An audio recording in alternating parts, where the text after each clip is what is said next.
Bueno, ahora que ya estamos registrando, buenas noches a todos, bienvenidos nuevamente. Esteban les va a contar rápidamente los andamiajes lacanianos que van a quedar de aquí a fin de año, puesto que en una semana tenemos que viajar y vamos a interrumpir por otro tipo de actividades. Esteban, ¿nos contás entonces? Sí, este sábado a las 12 horas Argentina lo tenemos a Ian Pellissier e Inés Crespo, que van a hablar de Mercader Copeliada. Está Claro. todo el argumento en el. Claro, lean en el la argumento, página. es muy interesante, simplemente como dije. Esquizómetro. Claro, el título es esquizómetro, es una especie de, ¿cómo decirlo? De tratar de descalcificar el DSM-4 o DSM-5, de mostrar in extremis cierta cosa tonta de las clasificaciones por vía de algún grado de humor. Hasta aquí es lo que voy a contar. Entonces, esto es el sábado, y Ian Pellissier e Inés Crespo desde París nos van a animar con los esquizómetros. Sí. No, estoy pensando, porque Inés habla Castellano, pues ya es argentina, vive en París, pero es argentina. Ian habla algo, pero lo va a traducir Inés. Esto es bueno, no me acuerdo qué Ian, quedamos. La verdad no me la École acuerdo. Lacanienne tiene un origen bilingüe, por así decir. Ha sido fundada por franceses, argentinos, mexicanos. Entonces tienen un estatuto bilingüe. Sí, más, es cierto, me estoy diciendo injusto, ¿no? Pero para que se me entienda. Entonces lo bilingüe atraviesa la École Lacanienne de Psicanálisis, ¿sí? Ian Pellissier es francés y ha tomado la dirección hace muy poquito, de hecho fue elegido director en junio, ¿no? Así que será su primera intervención para Latinoamérica. Va a intentar hablar en castellano, pero tiene el auxilio de Inés Crespo, que como les dijo Estela, es argentina, ella está en el buró de la École Lacanienne y lo va a asistir. Así que queda entonces esta actividad para sábado que viene, 12 horas, Argentina. ¿Alguien de México? ¿Alguien de México sabe qué horario va a ser en México? ¿Hay alguien? A las 10, a las Gracias. A las 10 de la mañana, 10 de la mañana hora de México.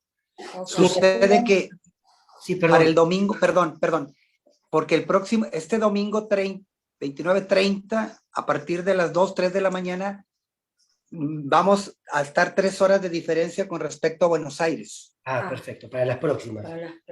Sí, para la próxima ya serían 3 horas de diferencia. Bueno, muchas gracias por aclarar este punto, porque tenemos que encontrar un horario para todos. Claro. Les recomiendo, si es que pueden estar, porque va a ser realmente interesante. Y no quiero quemar el recurso, pero va a ser muy interesante. Bien, entonces. Bueno, entonces eso es este sábado. Después hay 2 semanas que no estamos en París, así que volvemos y retomamos el miércoles 23 de noviembre. Ok, el 23 de noviembre. Exacto. Y después, el miércoles 7 de diciembre, hacemos el cierre del año. Agotados. Agotado. Para que sepan, cuando retomemos, les vamos a informar cuando retomamos, vamos a seguir trabajando los mismos textos, avanzando algunas cuestiones, porque han quedado en tintero un montón de cosas. Y ya con esto voy dando la introducción para el día de hoy. Como les dije la vez anterior en los primeros comentarios, teníamos una primera revolución producida por la idea de inconsciente. Le poníamos un nombre propio, Sigmund Freud, con todo lo que eso implica respecto de esa suerte de subversión que hacía caer la razón, pero que ponía en jaque también lo humano, lo estrictamente humano, si lo pensábamos, sobre todo a partir de la razón. Cuando yo escucho esto y como que me corrijo a mí mismo, digo, qué exagerado. Pero no es tan exagerado, porque ciertamente un aborigen no era considerado humano, no tenía alma. Entonces no es que lo humano en el sentido civilizado. Claro, la noción de inconsciente puso en jaque verdaderamente, yo diría, la civilización toda. Ni que hablar con la introducción de la pulsión de muerte. Entonces acá tenemos un primer punto. Segundo punto de subversión, Lacan, retorno a Freud, lo inconsciente estructurado como un lenguaje. Luego esto puede también caer en lo que podríamos llamar, al final en Lacan, cae cierta teoría del significante y la estructura, pero dándole fuerza a esto, Deleuze y Guattari, Anti-Edipo y Mil Mesetas. Hoy vamos a volver un poquitito a las primeras páginas de Antedipo. Luego verán por qué.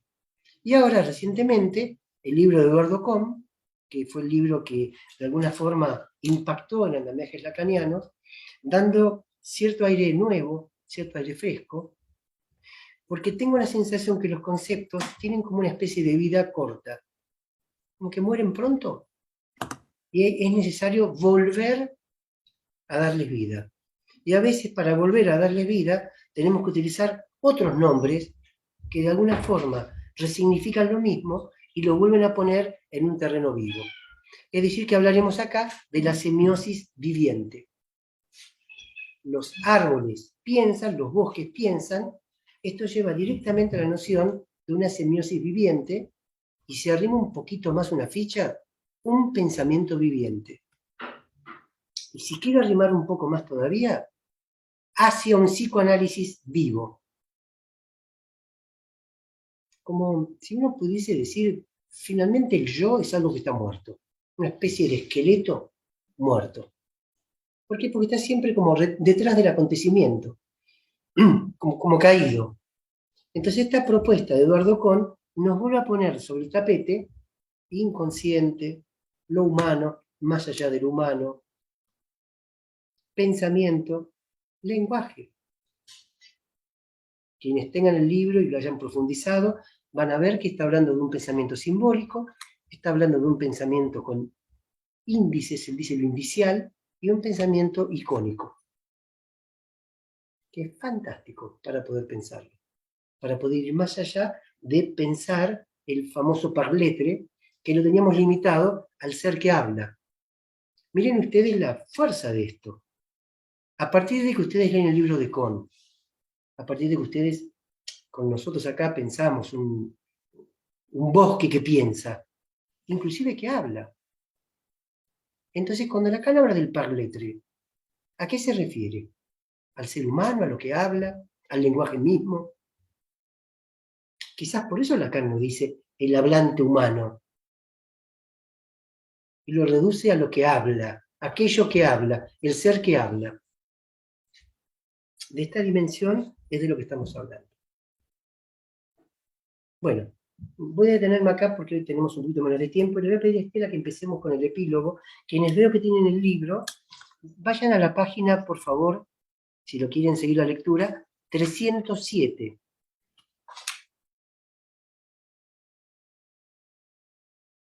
La manera que hacemos la cocina acá en Andamiajes no supone una lectura lineal. Tomamos fragmentos, tomamos retazos, y sobre esos retazos efectuamos conexiones. Pero no es una lectura universitaria, es decir, no vamos siguiendo una lectura cronológica evolutiva. ¿Está claro? Digo para que se entienda lo que hacemos. Bueno, comenzamos entonces, por favor, Estela. El segundo párrafo. Sí. ¿Por qué pedirle a la antropología que mire más allá de lo humano? ¿Y por qué mirar a los animales para hacer esto? Mirar a los animales, quienes nos devuelven la mirada, con quienes miramos y quienes también son, finalmente, parte de nosotros, aunque sus vidas se extiendan mucho más allá de nosotros, puede decirnos algo. Nos puede hablar sobre cómo aquello que se extiende más allá del humano también nos sostiene y nos hace los seres que somos y los que podríamos devenir. Bueno, una pequeña salvedad con esto entonces, porque hay todo un debate que también está en el texto. Ese más allá del humano no implica dejar de lado lo humano, sino que implica elongar lo humano, ponerlo en contacto con todo esto otro. Por eso es que cuando comenzamos a leer este texto acá, o a debatirlo, o a comentarlo, les decía que se trata de no eliminarlo, sino más bien de pensarlo a través del humano, pasar por lo humano, y de aquí la conectividad con todo lo otro. Esto rompe la idea de un ser humano centro de la creación, divino, y todo lo otro, sino que pone al humano en un lugar entre otros seres vivientes, algo más que está por allí. Algo que no puede ser humano sino junto con todo eso otro.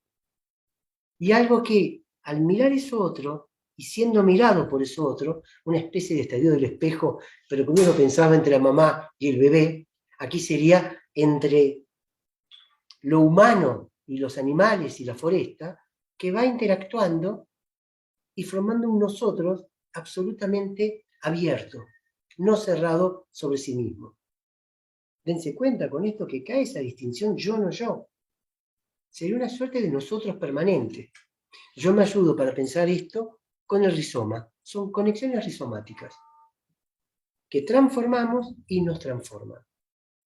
Yo le voy a pedir después a Pablo, que está en Brasil, con quien hablé esta mañana, que tenga preparado alguna experiencia que él hizo en una foresta, creo que se dice en Brasil, donde fueron a buscar mariposas. Y lo maravilloso que esto produce en ese contacto que hay entre el animal humano y las mariposas. Así que Pablo, cuando te diga, y si vos estás atento, por favor, gracias. Dale, Estela, seguimos sobre el tema. Algo del león viviente puede persistir más allá de su muerte individual en un linaje de león al que también contribuye. Y esta realidad yace más allá de otra realidad relacionada que a la vez sostiene. Cuando decimos león, esta palabra contribuye a, al mismo tiempo que se basa en, un concepto general, león, para invocar un león vivo. Entonces, más allá del león pronunciado, técnicamente una ocurrencia, se encuentra el concepto, el tipo león. Y más allá de ese concepto, yace un león viviente. Y más allá de cualquier león individual, yace un tipo, kind, perdón. Sí, no tenés razón.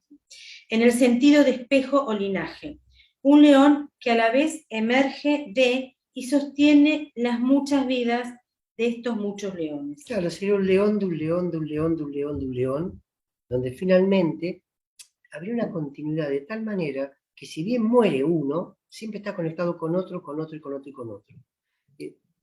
Si lo quieren extremizar, una vida que nunca deja de estar viva, que permanentemente nos conecta con la vida. Por eso les decía un psicoanálisis vivo. Debatiendo con gente, pues me la paso hablando, ¿no? ¿Por qué piensan ustedes que Freud habló de la roca viva de la castración? ¿Por qué dijo roca viva de la castración? ¿Por qué no dijo la roca de la castración? ¿Qué estaba pensando Freud? ¿Que allí en ese inconsciente había algo vivo también? Luego el discípulo disidente Jung dice, lo inconsciente está vivo. Pregunto entonces, ¿de qué lado estamos nosotros? ¿Estamos del lado de la vida? O como dice Blanchot, un eterno morir, día por día por día. Un poquito más. Quisiera reflexionar sobre esta idea de un más allá y sobre cómo figura en una antropología más allá del humano. Inicié este libro con una esfinge amazónica, un puma, que también nos devuelve la mirada y que así nos obliga a pensar sobre cómo explicar antropológicamente la realidad de un tipo de mirada que se extiende más allá de las formas humanas de ver. Aquí el texto no lo vamos a ver hoy, pero quien quiera hacer su lectura particular de un grupo, acá la palabra clave es formas. Cómo las formas condicionan el ver, el oír, el estar. Y si hay otras formas. De hecho las hay, lo anticipo, lo vamos a ver el año que viene, cuando veamos Habitar en tanto que pájaro, y cómo son las formas de los pájaros para construir el espacio. El tema de la forma, para quien gusta de la clínica, es una cuestión que tiene que ver con las fobias. Hoy no tengo el tiempo de explayarme sobre esto, pero la cuestión de la forma, del espacio, es lo que le pasaba a Juanito, es lo que pasa en las fobias, es una cuestión de formas. Juanito arrugaba el espacio, después arrugaba en la jirafa, en el papel, arruga ese espacio, construía otra forma del espacio, pero que no podía comunicar, estaba estrangulado en esa otra forma.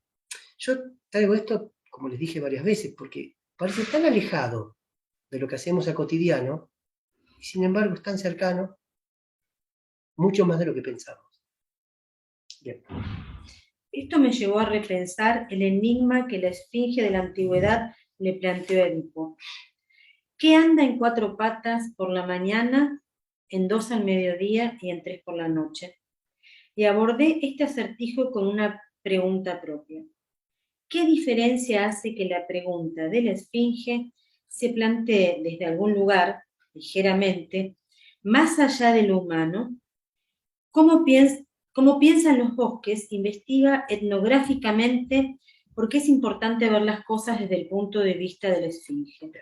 Acá recordarán que en una de las reuniones que tuvimos, él tomaba ese encuentro entre Edipo y la esfinge, la pregunta que le hace la esfinge, la respuesta que ustedes conocen de Edipo, bueno, primero camina en 4 patas, el niño, el bebé, cuando gatea, luego sobre 2, y finalmente en 3 con el bastón.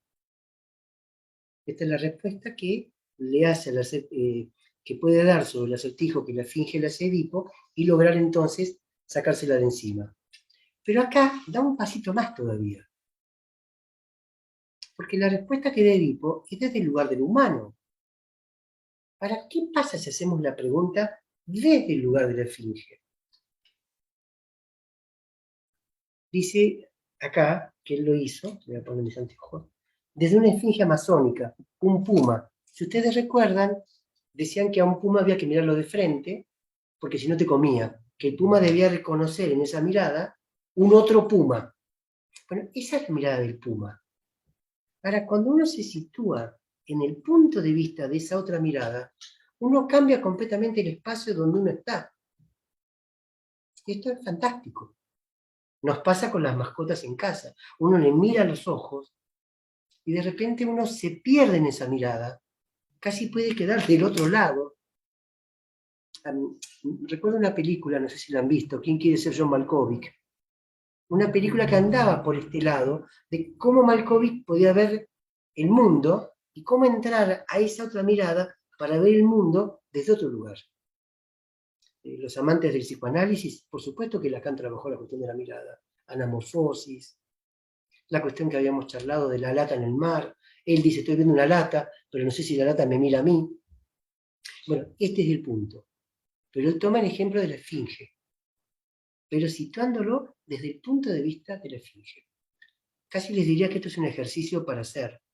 ¿Cuántas veces podemos salirnos del punto de vista desde el cual estamos? ¿Cuántas veces hacemos el ejercicio de situarnos en el punto de vista del otro? Sea humano, sea animal, sea una planta. ¿Cómo nos cuesta salir de nuestro punto de vista? Como si estuviéramos aferrados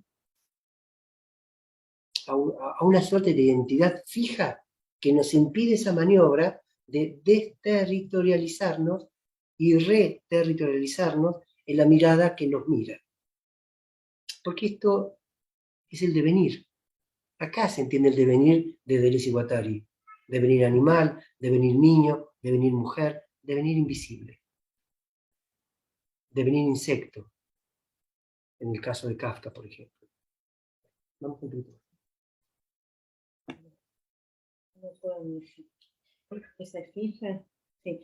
Esa esfinge nos invita a pensar con imágenes, y esto, al final, es lo que, como piensan los bosques, busca hacer: aprender a pensar con imágenes. Que no es tan simple pensar con imágenes. El psicoanálisis lo intentó cuando habla del rebus, por ejemplo, en el sueño. Freud. Yo creo que el sueño aproxima mucho un pensamiento en imágenes. Y de hecho Freud dice que hay un pensamiento primitivo que es en imágenes. ¿Cómo pensar con imágenes? ¿Qué es esto de pensar con imágenes? Pero están las imágenes. Nos atraviesan. Bueno, ella piensa con imágenes. Pienso en imágenes. Sí, bueno. A veces me cuesta reproducir. Porque vos trabajas mucho con chicos. Y los chicos piensan mucho con imágenes. Claro. Vamos un poquito. La pregunta de la esfinge es una imagen, una semejanza de su respuesta, una que es, por lo tanto, una especie de ícono. El acertijo es como una ecuación matemática. Consideremos algo tan simple como 2 más 2 más 2 igual 6. Debido a que los términos a cada lado del signo de igual son icónicos el uno del otro, 2, 2, 2. Aprender a ver 6 como 3, 2, nos dice algo nuevo sobre el número 6. Esto cuesta mucho en francés, cuando uno empieza a estudiar francés, porque resulta que 80 no le dicen 80. sino 4 veces 20. Que es increíble. Que 4 Entonces, ahí hay algo de este pensamiento que te hace pensar en el 80 de algo distinto. Ya no un 8 y un 0, sino que lo abriste. Bueno, esta es una herramienta clínica enorme, porque la atención flotante pensada por Freud lleva a esto, a abrir, a pensar en imágenes. Por eso luego le dice al paciente Freud qué asocia con esto, para justamente volver a la síntesis, pero habiendo pasado por el derrotero de abrir y luego cerrar. Es exactamente esto que acaba de decir recién Estela. Vamos un poquitín más.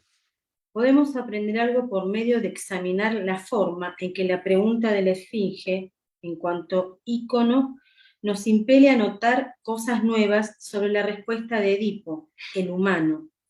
Su pregunta puede llamar nuestra atención sobre la animalidad que compartimos con otros seres vivientes, nuestro legado cuadrúpedo, a pesar de nuestras maneras simbólicas demasiado humanas y por lo tanto morales, lingüísticas y socioculturales de estar en el mundo, capturadas en la imagen de nuestro andar humano bípedo.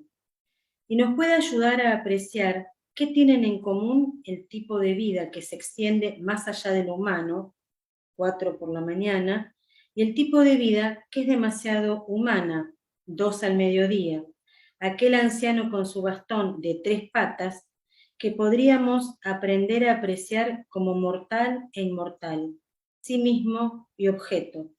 Invoca 3 atributos clave que compartimos con otros seres vivos. Estos son la finitud, la mediación semiótica, el bastón que todos los seres vivos usamos para tantear nuestros caminos a través de nuestras vidas finitas, y ahora puedo agregar un tipo peculiar de terceridad que es único a la vida. Bueno, acá yo quisiera que Pablo, que estás ahí, Pablo, ahí te veo, nos podés mostrar este más allá que hiciste al buscar estas mariposas. ¿Nos contás en pocas palabras cómo fue la experiencia? Vamos a escucharlo a Pablo, que ha hecho una experiencia en Brasil. Pablo, te escuchamos si podés. ¿Será verdad que me escuchan? ¿Sí? ¿Se escucha? Muy bien. Bueno. Cualquier cosa me avisen y desenchufo esto y hablo directo por acá. Bueno, ¿Me escuchas bien, no? está bien, está bien. ¿Qué contar de esta experiencia? En realidad fue un suceso específico que ayer y a las apuradas, es decir, a las apuradas yo tuve que tomar la decisión porque me dijeron, ¿querés venir a X lugar a buscar mariposas? Eso iba a ser a la noche. Pero en realidad había que salir bastante antes que oscureciera y en fin, yo tenía otras cosas que hacer ayer casualmente y bueno, pero deshice todo y ahí fui.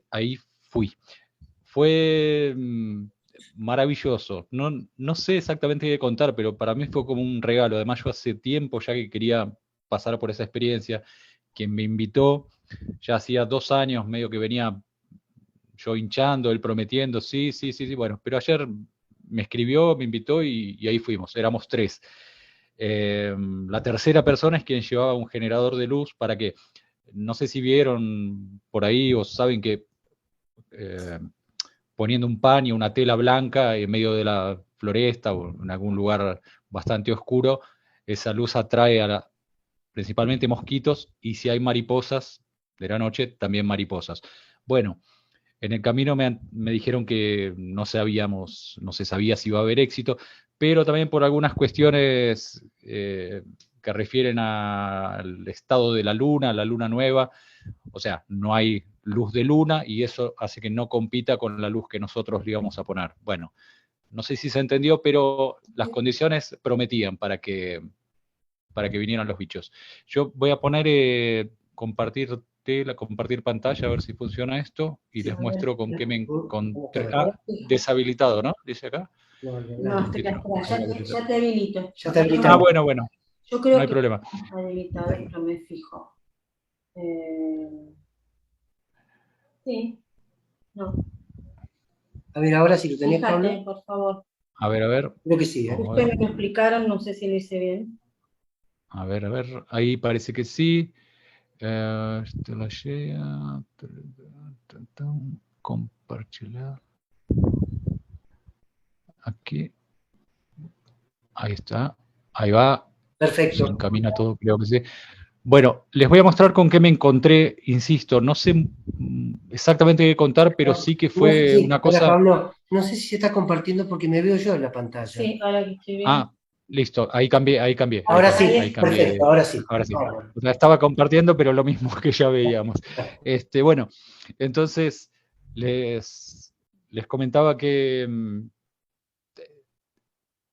es raro, es en una hora y tanto que llevó el camino hasta llegar, el viaje, es como estar en otro mundo, me pareció eso. Y yo sabía que existían este tipo de bichos porque yo los veo en libros, videos y siempre ando buscando, pero bueno, justamente quería verlos en vivo.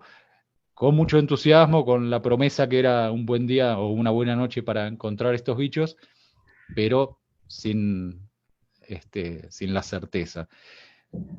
Montamos ahí la tela con las luces y al ratito empezó a llegar una mariposa a la tela, yo me entusiasmé, ahí los otros dos que ya tenían más experiencia me dicen, no, momentito, calma, calma, ya vas a ver lo que se viene ahora.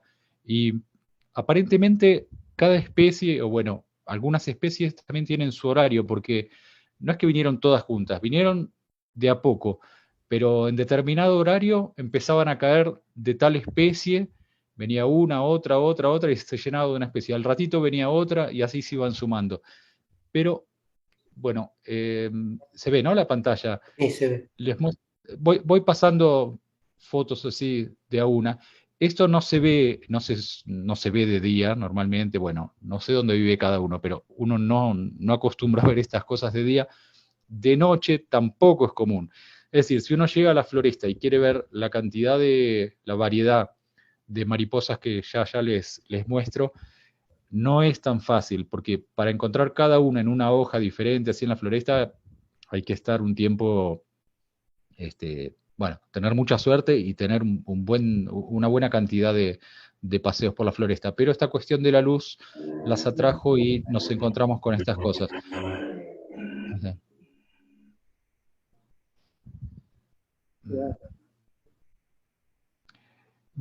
A mí particularmente me gusta mucho. Trato este,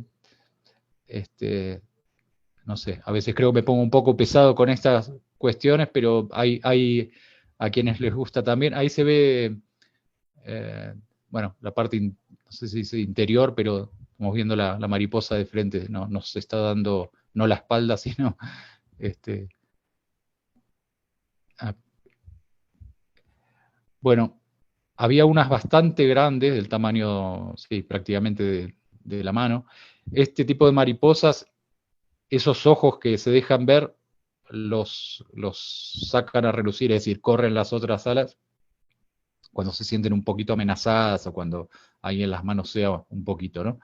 Este, es su defensa. Ajá. Eh, Pablo, ¿cómo fue tu sí, interacción con estos animales cuando aparecen? ¿Qué, qué transformó en vos estar allí y ver esto? Estas fotos son tomadas todas por vos. sí, todas estas fotos las saqué yo. Esta parece una hoja, ¿no? Podría parecer. Eh,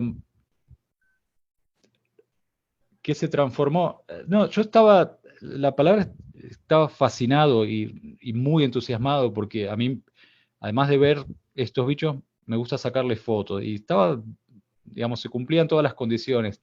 Bueno, acá le dicen lagarta, estos serían las orugas. De ahí después salen las mariposas. No sé de qué especie es esta. Yo estaba fascinado, puedo decir. Y mucha variedad, ¿no? Entonces, como Muchísimo, decía, es muy difícil ver tanta cantidad y la verdad que en un rato, porque en total estuvimos, calculo que unas 3 horas ahí, más o menos. Estas son enormes, la hoja esa, claro, no hay cómo tener la relación ahí de tamaño, pero, o quizás sí, bueno, ahora ahí se ve.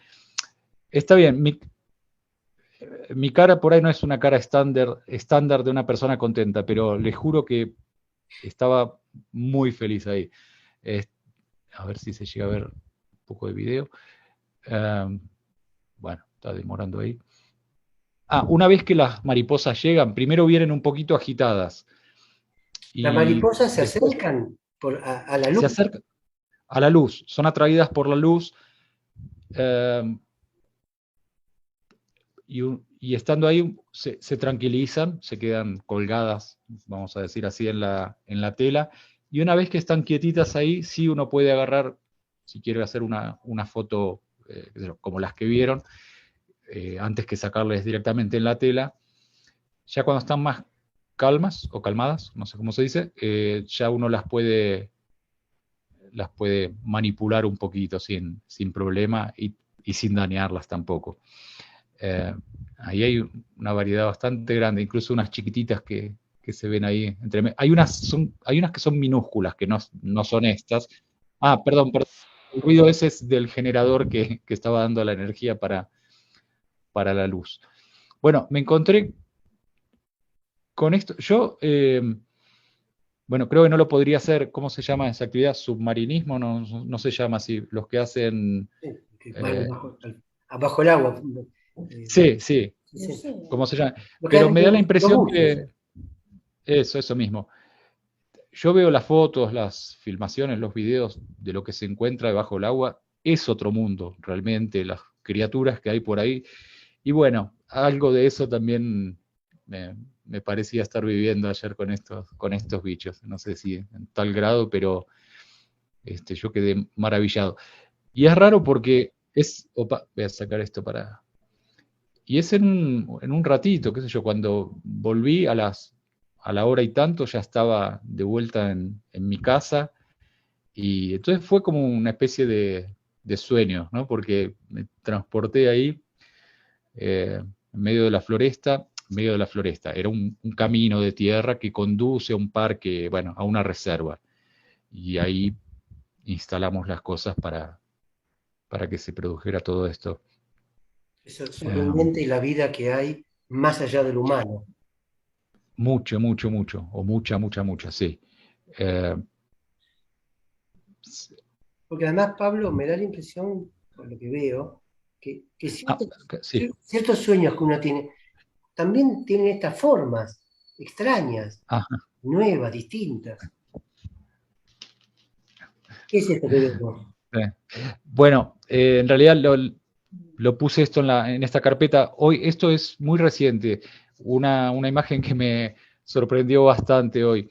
Acá cerquita hay una pequeña laguna, bueno, una pequeña reserva ecológica.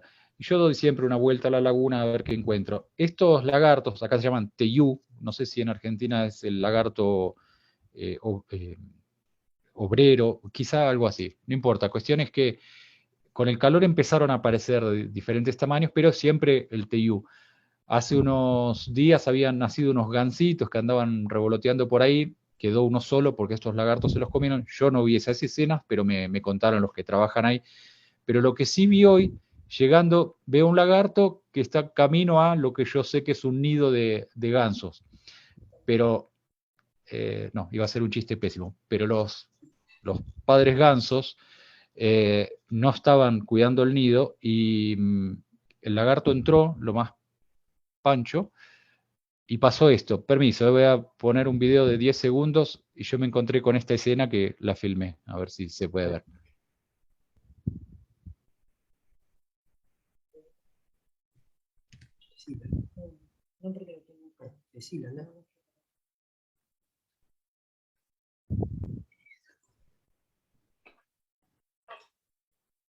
Es que Toconés también es otra moral, es otra vida, hay que verlo más allá del humano también.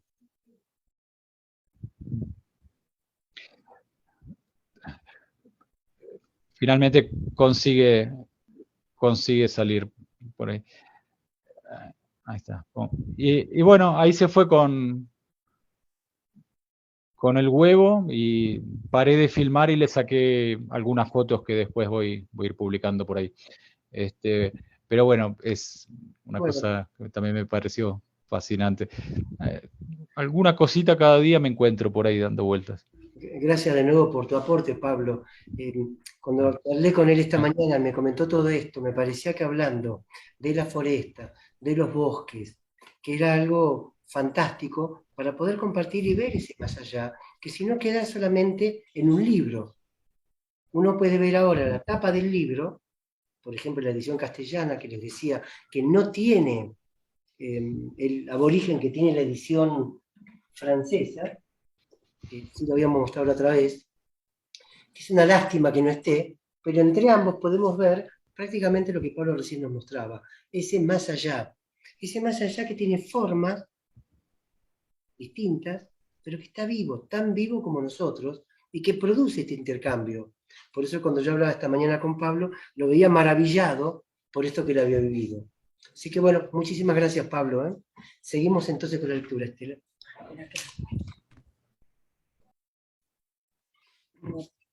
No sé hasta dónde va a llegar. Acá, pero reconocerte la apertura abajo. Pero reconocer tal apertura solo nos impele a preguntar, ¿qué es este mundo más allá de nosotros y de los mundos socioculturales que construimos? Y entonces la segunda parte del primer capítulo se dirigió a una reflexión sobre cómo podríamos pensar en la realidad como algo que se extiende más allá de los dos tipos de real que nos proporciona nuestra metafísica dualista. Nuestras realidades distintivamente humanas, construidas socioculturalmente, por un lado, y la materia objetiva que existe más allá de nosotros, por el otro. Que el énfasis que estamos poniendo acá justamente es en esta última parte, ¿no? La materia objetiva que existe más allá de nosotros, ese otro lado. Porque al construir nosotros este mundo, nos empezamos a distanciar de ese otro mundo. Que lo perdemos, que lo desencantamos. Por eso ahora vamos a hacer un cruce enorme con Antiedipo, la primera parte de Antiedipo, porque quiero retomar. Sí, después por ahí volvemos, pero quiero también que la gente participe después. A la primera parte, la primera hoja. Quiero retomar el centro de la cuestión. Freud pone como centro entonces el complejo de Edipo. Con Deleuze y Guattari tenemos el proceso esquizo, y ahora tenemos la selva, la semiosis viviente de la selva. Otro modelo para pensar la vida y para pensar cómo nos constituimos. Bueno, primer modelo entonces de la neurosis, complejo de Edipo. Papá, mamá, y eso construye el mundo. Deleuze y Guattari dicen eternos consumidores de papá y de mamá. Deleuze y Guattari, proceso esquizo, apertura fenomenal. Fenomenal. Y vamos a ver cómo lo conectamos, releyendo simplemente una hoja y media, y después pasamos a conversar con ustedes la primer parte, la primera hoja y media del Antiedipo. ¿Sí? Todo desde el principio. ¿Sí? Vamos a hacer un repaso ahora. Ello funciona en todas partes, bien sin parar, bien discontinuo. Ello respira, ello se calienta, ello come, ello caga, ello besa. En la edición francesa no es ello besa, es ello coge. Ah. Sí, porque besé es tanto besar como coger, pero en el contexto este, más claro, liviano. Exacto, lo más liviano. Qué error haber dicho el ello. Bueno, acá pongamos que el error no está tanto en la traducción del sa, como eso, sino en haberlo vuelto individual. Lo que vimos recién con Pablo es que Pablo estaba con las mariposas y Pablo era una mariposa más entre las mariposas. Y así seguramente lo pensaban también las mariposas si nos ponemos desde el punto de vista de las mariposas, que iban a la mano de Pablo. Entonces, romper la idea de un ello individual para ingresar en algo más abarcativo, yo diría incluso más allá de lo de Jung, ni siquiera colectivo, tendría que decir cósmico, conectados cósmicamente. Ese es el error, haberlo pensado como cada quien tiene su ello. Dale. En todas partes máquinas, y no metafóricamente, máquinas de máquinas, con sus acoplamientos, sus conexiones. Bien. Ahora sí, acá el paseo. El paseo del esquizofrénico es un modelo mejor que el neurótico acostado en el diván. Un poco de aire libre, una relación con el exterior. Por ejemplo, el paseo de Lenz, reconstituido por Buchner, así se conoce. Claro, él va registrando todos los cambios de Lenz, porque Lenz se va de lo social. Y claro, lo habíamos trabajado. Y se va por ahí, se va a la naturaleza, y Buchner quiere volverlo, va registrando, y es como que lo quieren volver a traer a la naturaleza. Sí. Por completo diferente de los momentos en que Lenz se encuentra en casa de su buen pastor, que lo obliga a orientarse socialmente respecto al Dios de la religión, respecto al padre, a la madre. En el paseo, por el contrario, están las montañas bajo la nieve. En la selva, en la floresta, podemos agregar, abierto, conectado. Con otros dioses o sin ningún dios, sin familia, sin padre ni madre, con la naturaleza. ¿Qué quiere mi padre? ¿Puede darme algo mejor? Imposible. Dejadme en paz. Eso está entrecomillado, puso las respuestas, ¿no? Cuando se lo quiere volver a traer al Edipo, del cual se salió, entonces él se propone, ¿qué quiere mi papá para mí? ¿Me va a dar algo mejor que esta naturaleza? ¿A dónde apunta esto? A que el inconsciente es huérfano, que la idea de familia no está en lo inconsciente, que viene de otro lado. Que estamos construyendo, como decía Eduardo Kohn, un mundo sociocultural y por otro lado, eso que está allí. Pero estamos más conectados con eso que está allí que con el mundo que construimos. Sin embargo, estamos más obligados a vivir en el mundo que se ha construido. La individualidad, aunque sea un grupo, sigue siendo individualidad por fuera de esta situación boscosa que estamos poniendo ahora con Eduardo Kohn en el centro. Reconectados con eso, y no tanto con la familia. O en todo caso, lo que decía Donna Haraway, parentesco animal, parentesco forestal. Otro tipo de lazos. Seguí un poquito más y ya después pasamos a... Todo forma máquinas, máquinas celestes, las estrellas o el arco iris, máquinas alpestres que se acoplan con las de su cuerpo. Ruido ininterrumpido de máquinas. Creía que se producía una sensación de infinita beatitud si era alcanzado por la vida profunda de cualquier forma. Por la vida profunda de cualquier forma. Ponemos el énfasis en la palabra forma. Hay un capítulo entero que Kohn le dedica a la forma. Si poseía un alma para las piedras. Bueno, acá tengo que hacer una distinción que la he hecho, pero quiero volver, que la edición castellana no tiene el prefacio, que sí tiene la edición francesa, donde un antropólogo muy conocido, que se llama Philippe Descola, le hace una pequeña crítica al texto de Kohn. Da dos cosas que yo retomaría de allí, del prefacio en francés. Primero, que dice que es un libro que ha logrado sacar, como si fueran las hormigas que salen de un hormiguero, ¿vieron que salen como flujos de vida? Que forman casi un ejército, que si uno mueve ese hormiguero, se mueven de una forma, que yo sé como si palpitan. Bueno, es un libro que palpita. Pero al mismo tiempo, le hace una crítica. Eduardo Kohn no le atribuye vida a las piedras. Otros autores sí. Para Eduardo Kohn las piedras no piensan, piensa la floresta. Esto se los comento porque no van a poder verlo en la edición castellana. Y es importante, porque es un distingo a hacer. Yo creo que Kohn llega hasta el extremo porque si no se cae de la antropología, y no se quiere caer de la antropología, y lo entiendo. Si las piedras piensan, se cae absolutamente de la antropología. Y Philippe Descola dice, pero por algo tropiezo con la piedra, algo hacia allí, también me transforma la piedra. Y pone en jaque la idea de biología y lo abiótico. Sí,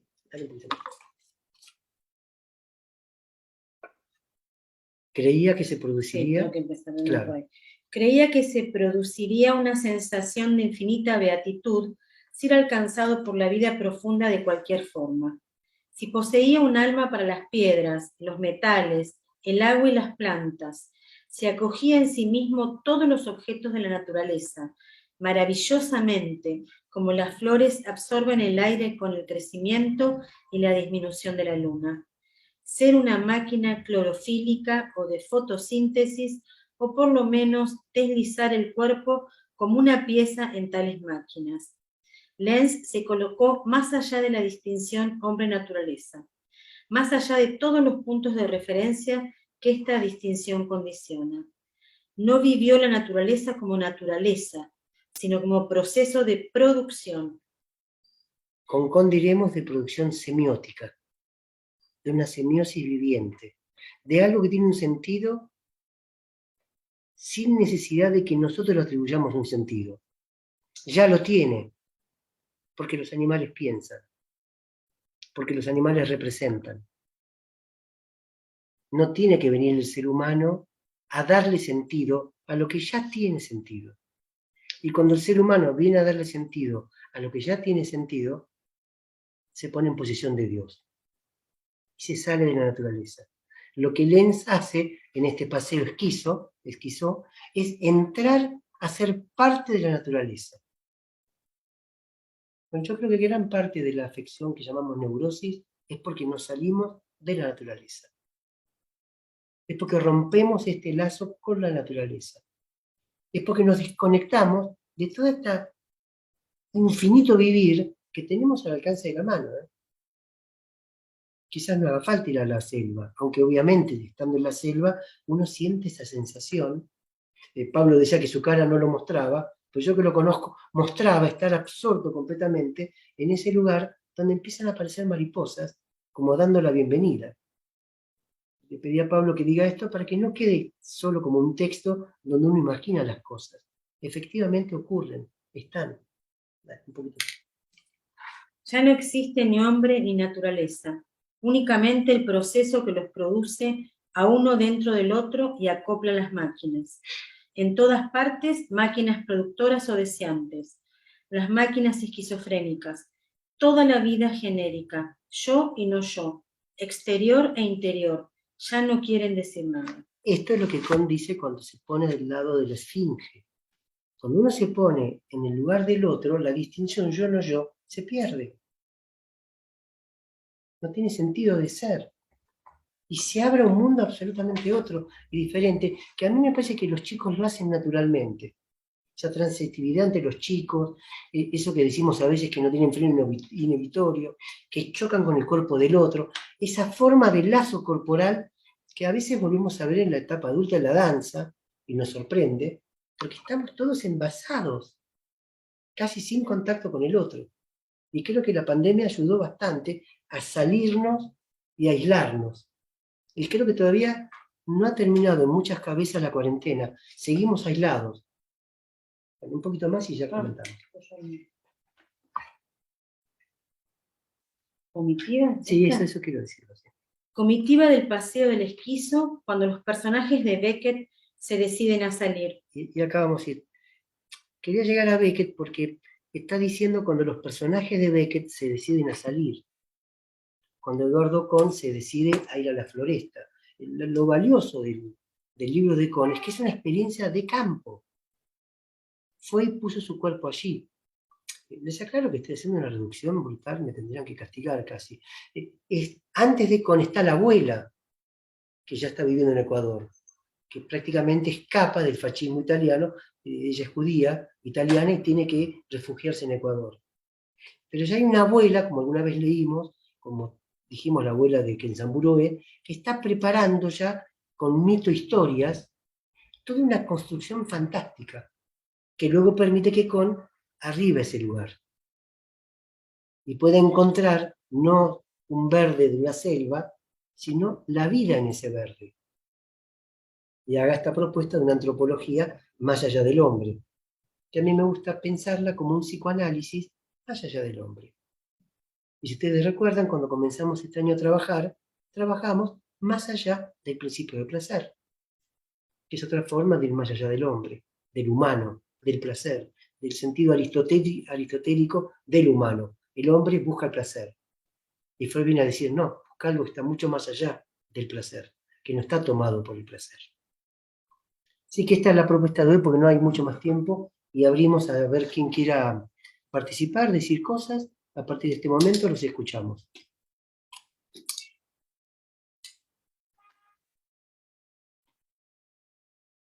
yo quiero decir dos cosas. Una que primero, escuchándolo a Pablo, recordé, pero les cuento, y leyendo ahora esto de las máquinas, quiero hacer como una... Me hizo pensar de otra manera el concepto de máquina que venimos viendo hace... Esto de esta máquina donde se une el animal, el humano, la piedra, ¿no?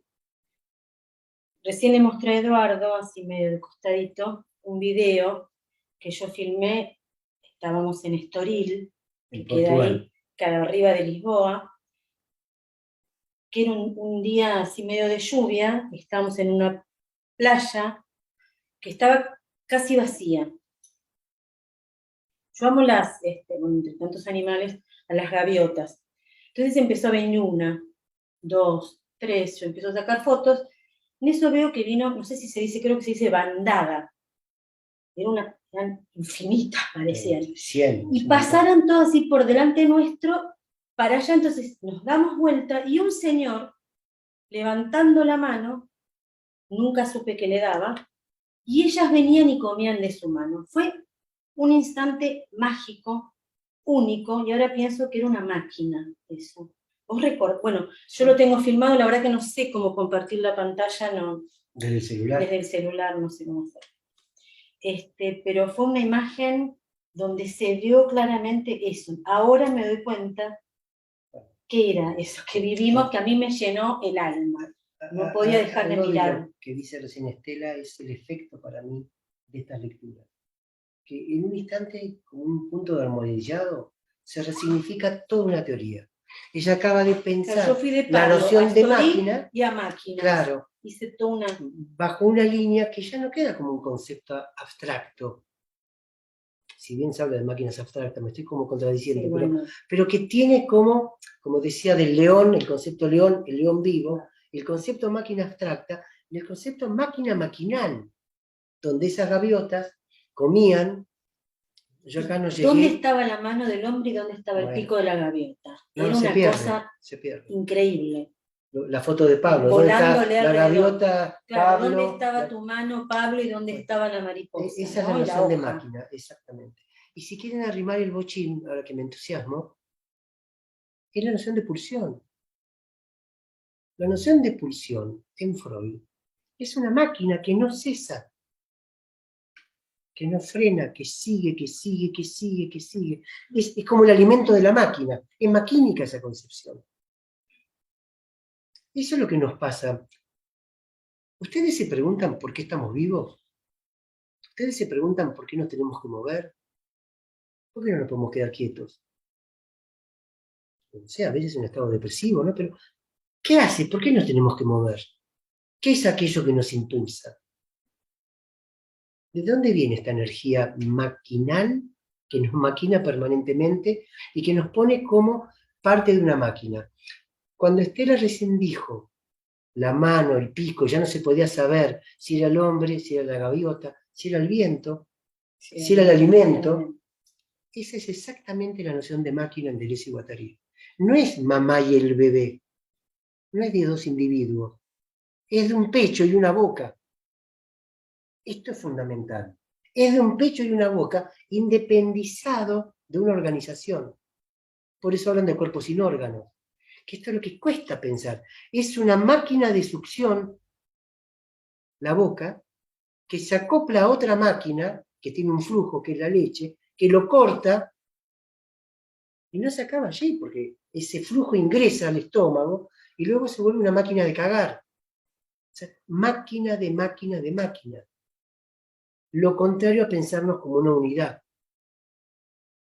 Es romper la idea de esa unidad, que yo creo que ha sido nefasta. Que ha sido nefasta porque se absolutizó. Y por un concepto idealista. Y si es idealista, es un concepto, si se quiere, divino. Un dios, pequeños dioses, pequeñas unidades que forman parte de un dios. Y acá estamos yendo a otro lado.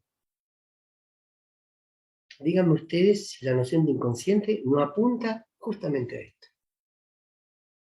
¿Dónde está el yo a partir de que hay inconsciente? Bueno, fantástico lo que decís. Hay alguien que levantó la mano, pero dice usuario de Zoom.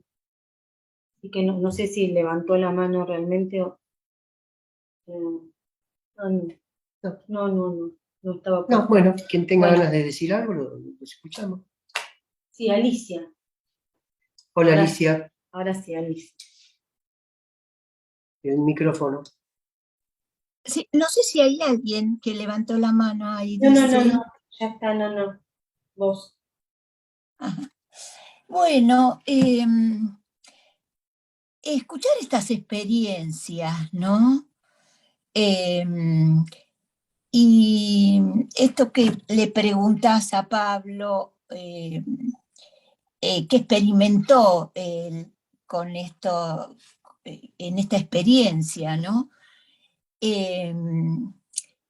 Y que hay un intercambio, ¿no? Y decís, más allá de lo humano, contando con lo humano, pero como una extensión. Me viene las cartas de juventud de Freud, porque también vos nombrabas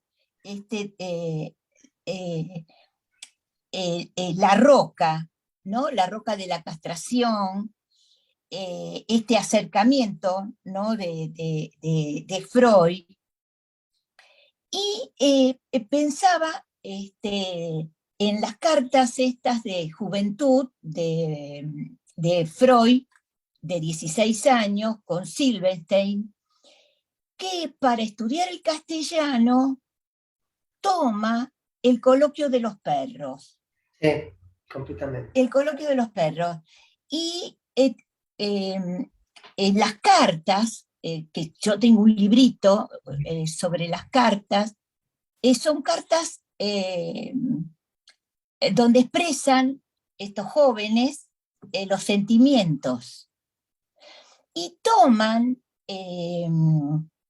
porque en el coloquio de los perros son dos perros que están en las puertas de un hospital. El coloquio de los perros está atrás del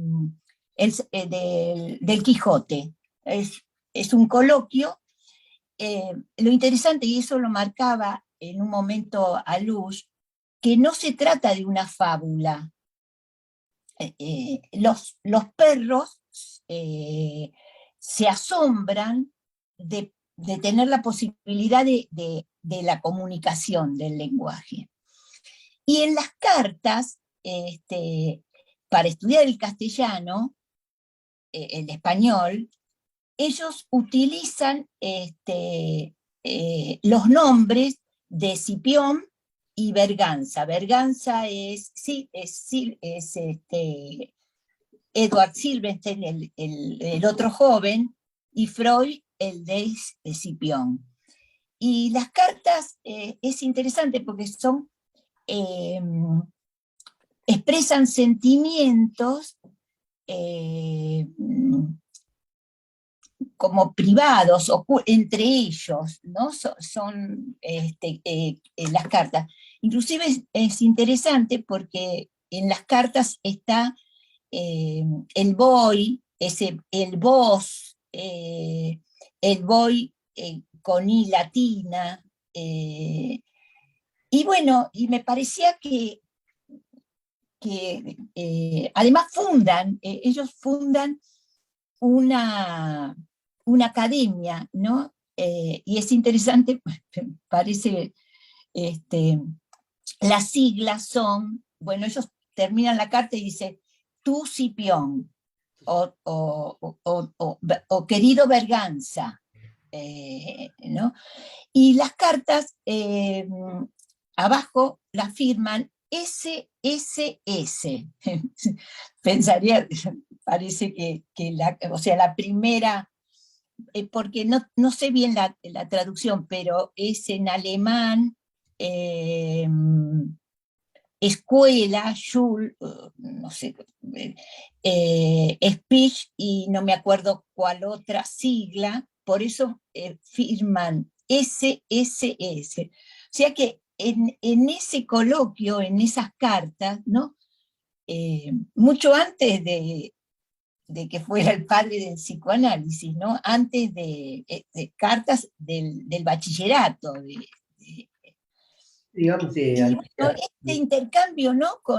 de un hombre que está buscando más allá. ¿Cómo? De un hombre que está buscando un más allá, Freud en este caso, yendo un poquito más, buscando un más allá, saliendo de la modelización clásica que impide el pensamiento. Intentando comunicarse, ponerse en lugar de ese coloquio de los perros, es tan subversivo que uno diría, ¿cómo los perros van a hacer un coloquio? Pero si tomás el libro de Connie, ves el lugar que le dan a los perros, el soñar con los perros, el pensar con los perros, el pensar pero también hasta con las hormigas voladoras, o como vimos la otra vez, soñar con el canto de ese pájaro Lutau cada noche, produce transformaciones espectaculares. Una especie de psicodelia o de ayahuasca sin consumir la hierba. Estas aperturas por lo menos son las que a mí me interesan. Porque si dejamos el psicoanálisis solo desde el lugar de lo humano, demasiado humano, debate que ya había dado también Lacan, cuando hacía una respuesta, creo, un coloquio sobre el humanismo. El humano demasiado humano deja de lado la naturaleza. No hay más la naturaleza. Y eso nos priva, me parece como analistas, de toda una parte de escucha enorme. Porque vamos a descartar, porque vamos a hacer la condensación, vamos a hacer la reducción. Y la condensación es el mecanismo histérico. La histérica condensa. Si Deleuze y Guattari ponen como modelo el esquizo, es porque el esquizo divide, abre. Y esto y aquello y lo otro y lo otro. Disocia. Casi lo contrario de... Fíjense que el mecanismo pensado por Freud es tanto esquizo como neurótico. Atención libremente flotante. Disocie. Diga lo que se le ocurra. Y luego, ¿qué le dice? Asocie. Condense. Disocie. Condense. Freud pensó que por ese lado podía uno encontrar algo. Así que bueno, interesante, Alicia. Por ahí el año que viene, si tenés ganas, podés contarnos un poquito más de estas cartas. Bueno, creo que hay... Sí, que levantó las manos, pero no tiene el nombre ni siquiera. Hay No Padocho, creo que dice. Sí. No llego a ver quién es.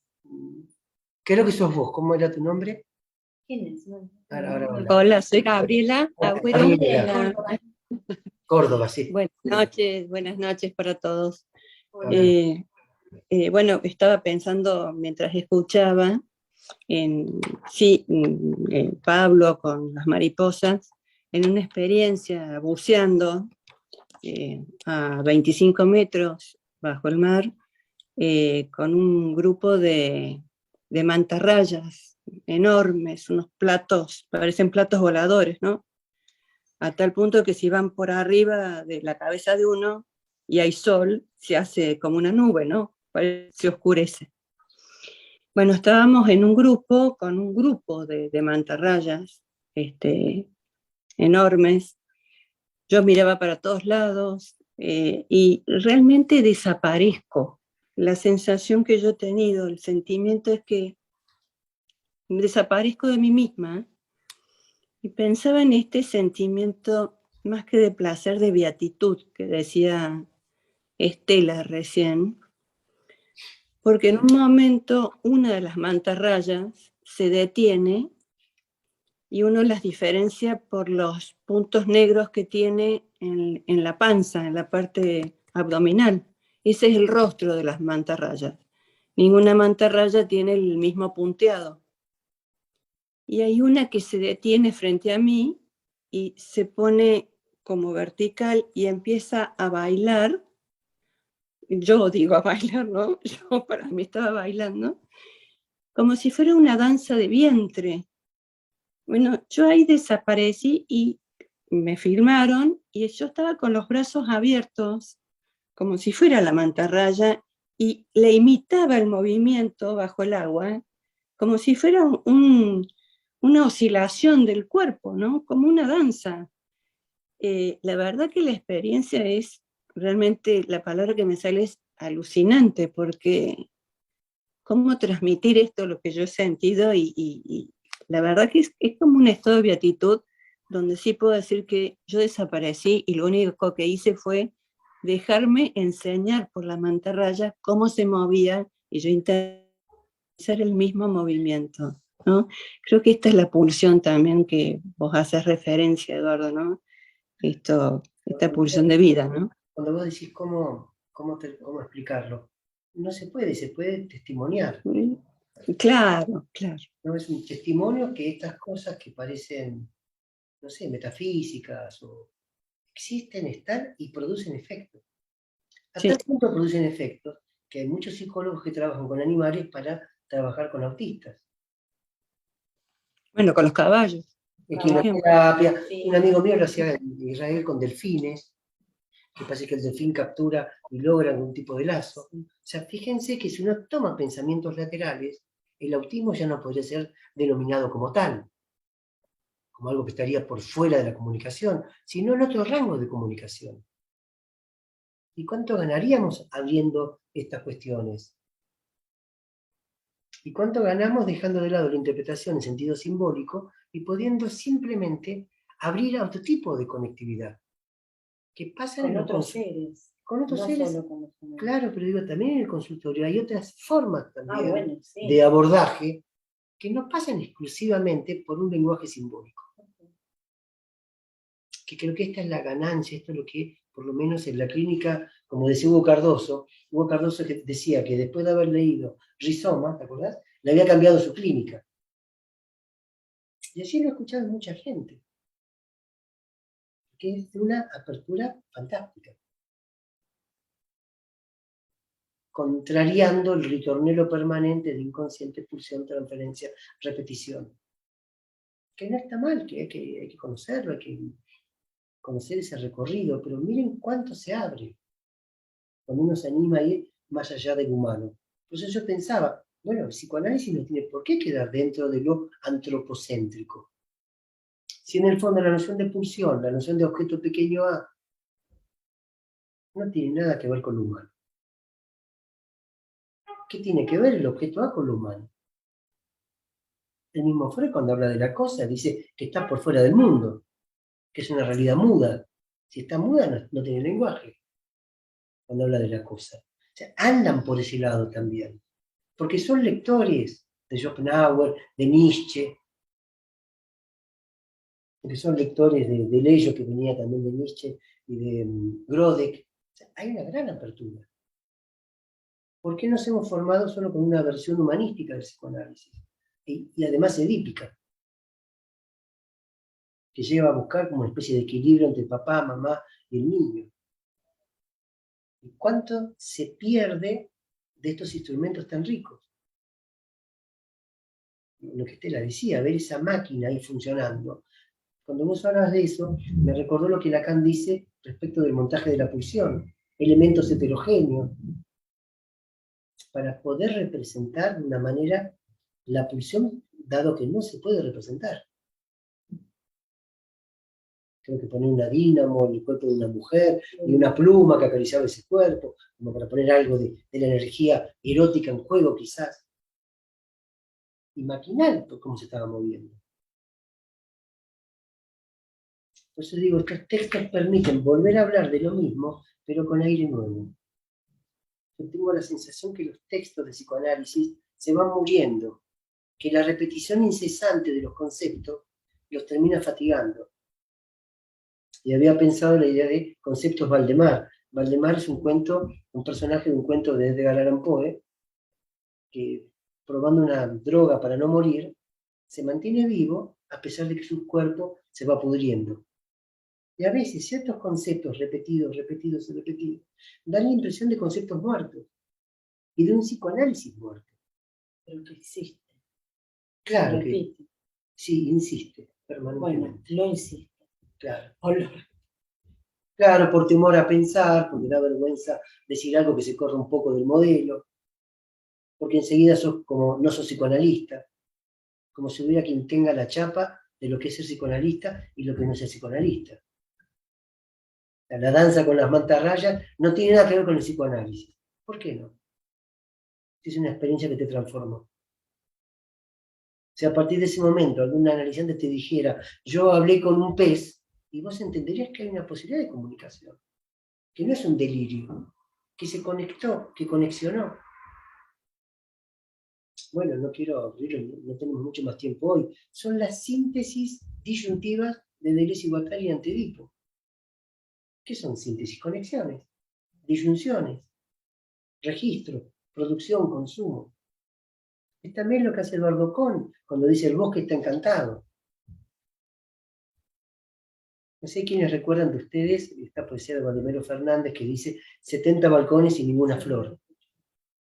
Como, yo lo veía como lo contrario de la selva o del bosque, que está encantado.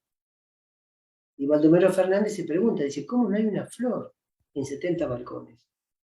Se pregunta, ¿no hay acaso una joven enamorada? ¿No hay un poeta?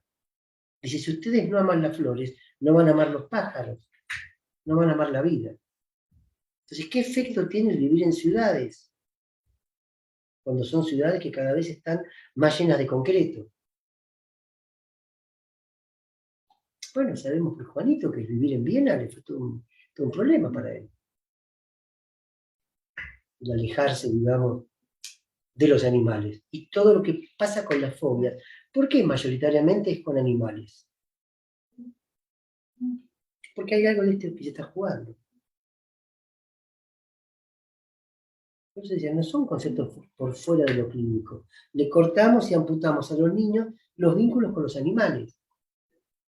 Antes se jugaba, no sé, con animales, con arañas, con hormigas, no con el celular.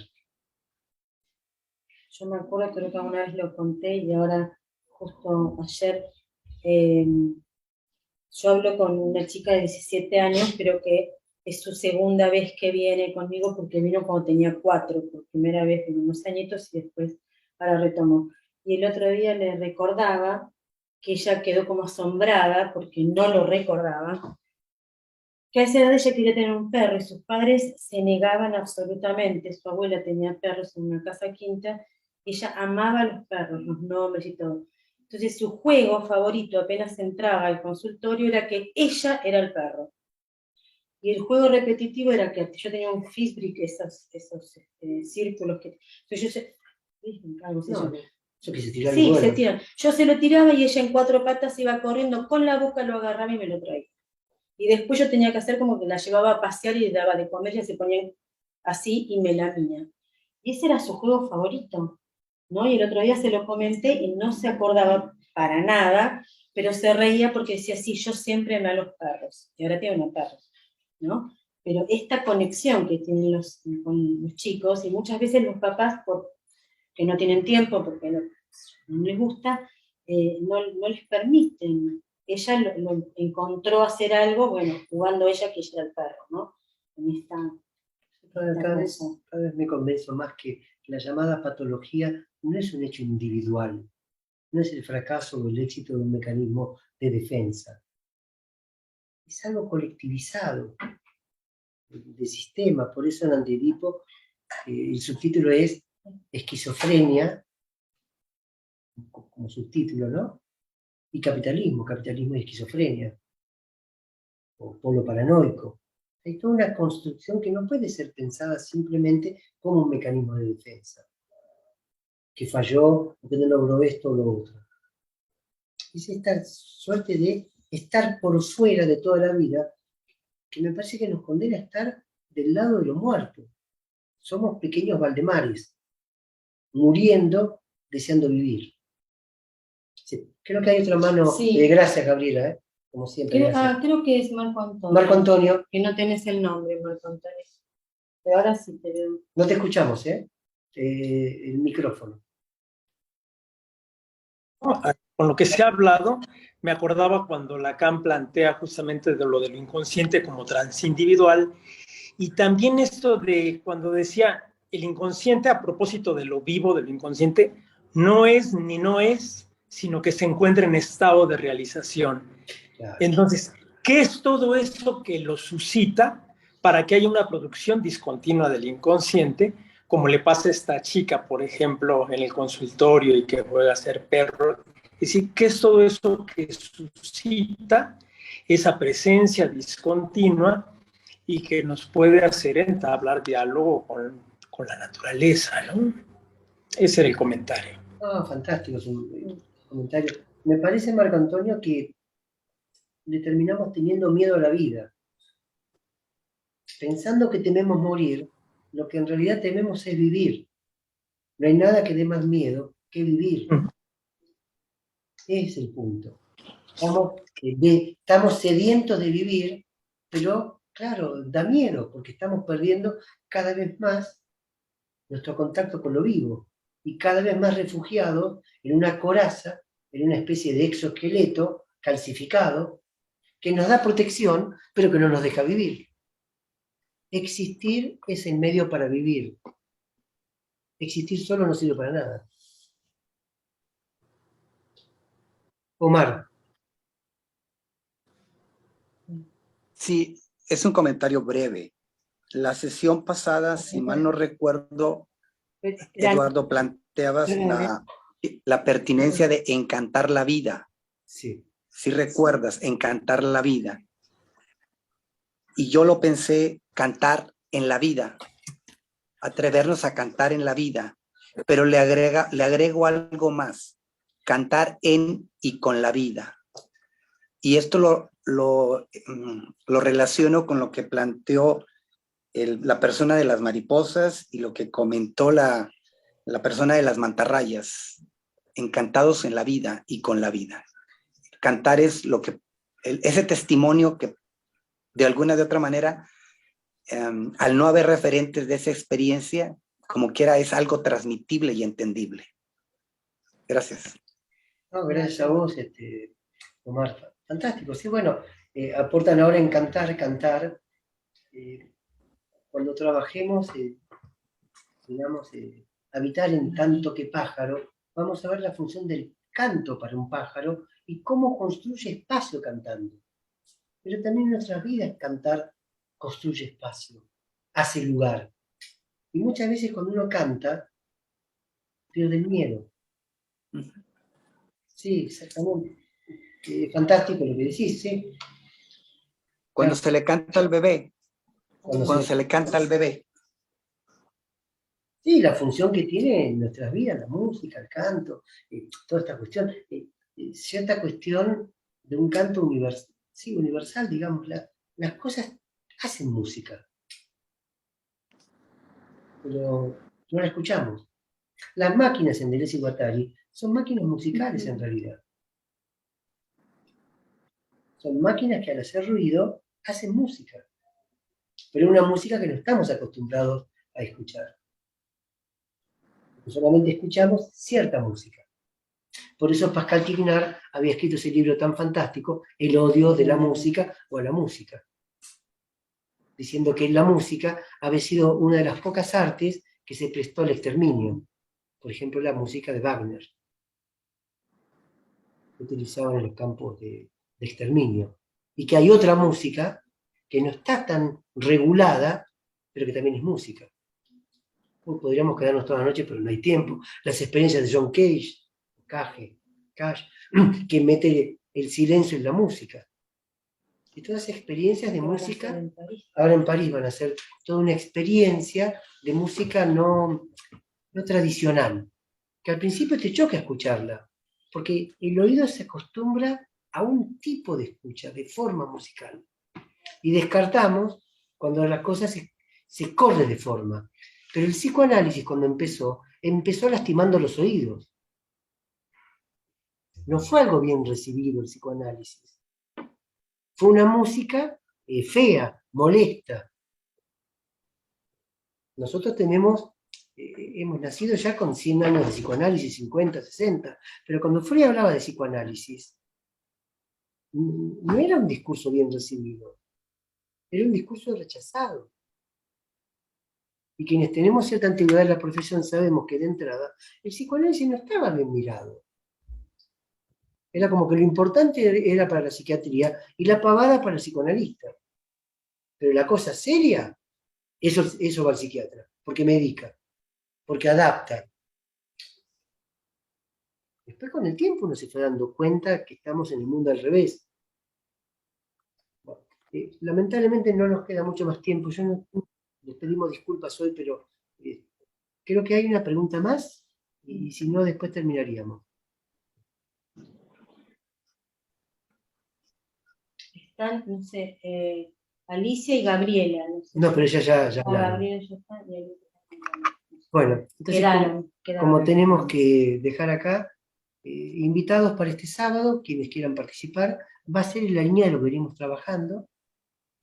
Les aseguro que va a ser muy en la línea, porque de una forma interesante como Ian Pellissier han propuesto esta idea, casi desde lo cómico, en relación a esa rigidez que tienen las etiquetas psiquiátricas, o de cierta psiquiatría. Sí. Pero tampoco podemos atacar toda la psiquiatría, esa psiquiatría. Porque hay una psiquiatría que es maravillosa también. Yo voy a esa clasificadora, ese furor sanandis que decía Freud, un furor clasificandis. Este es esto, aquel es lo otro, este tiene lo otro. Y es muy interesante quienes puedan estar. Y nos volvemos a ver a la vuelta ya. 23 de noviembre. En la misma. Gracias. Gracias a ustedes también. Un gusto a todos. De todo Gracias. Fin de semana. Buen sábado. Bye, bye, Gracias. chao. sábado. Hasta la próxima. Chao, gracias a Próxima. Chao, chao.